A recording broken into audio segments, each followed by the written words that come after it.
আমার সেই গল্পটা এখনো শেষ হয়নি। শুনো, পাহাড়টা আগেই বলেছি ভালোবেসেছিল মেঘকে, আর মেঘ কিভাবে শুকনো খটখটে পাহাড়টাকে বানিয়ে তুলেছিল ২৬ বছরের ছোকরা, সে তো আগেই শুনেছ। সেদিন ছিল পাহাড়টার জন্মদিন।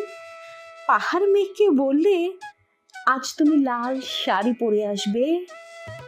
মেঘ পাহাড়কে বললে, আজ তোমাকে স্নান করিয়ে দেব চন্দন জলে। ভালোবাসলে নারীরা হয়ে যায় নরম নদী, পুরুষেরা জ্বলন্ত কাঠ।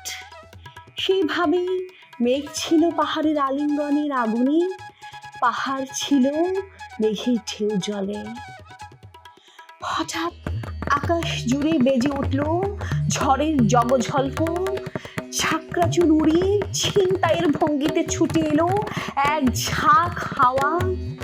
মেঘের আঁচলে টান মেরে বললে, ওর ছুরি, তোর বিয়ে।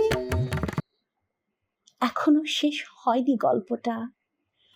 বজ্রের সঙ্গে মেঘের বিয়েটা হয়ে গেল ঠিকই, কিন্তু পাহাড়কে সে কোনো দিন ভুলতে পারল না।